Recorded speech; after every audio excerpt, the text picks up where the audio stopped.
ဒီ storm တော်ရှော့လို့ခေါ်တဲ့လက်လီလက်ကားလုပ်ငန်းတွေသုံးတဲ့ software မှာအများဆုံးသုံးတဲ့နေရာလေးကိုကျွန်တော်တစ်ချက်ပြပါမယ်ဒါကကျတော့ storm တော်ရှော့ရဲ့ဝယ်သုံးကောင်းပေါ့နော်ဆိုတော့အများအဖြစ်ကကျွန်တော်တို့ဒါကကျတော့ပစ္စည်းစင်း software ပစ္စည်းစင်း software ဆိုတော့ဒီမှာပစ္စည်းစင်းရဲ့အဆင့်ခံစားဆိုတာရှိတယ်ဒီမှာအထက်ကဘာပါလဲဆိုတော့ဒါက Excel export ထုတ်တဲ့နေရာဒါကို data ထုတ်မယ်လို့နှိမ့်လိုက် Excel export ထုတ်တာ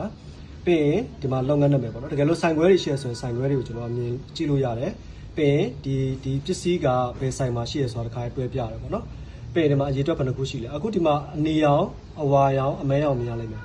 အနေရောင်ကျတော့ဗာလဲဆိုတော့ပစ္စည်းကုန်နေတဲ့ဟာပေါ့နော်အဝါရောင်ဆိုတာလက်ကျန်ပစ္စည်းနည်းနေပြီဆိုတာပြတာ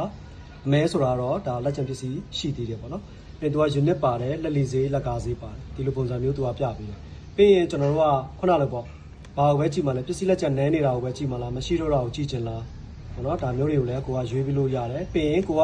ကိုတောင်နေဆိုင်ငွေနေရာခွဲတွေရှိရဆိုရင်ကိုကနေရာရွေးပြီးလို့ရသေးတယ်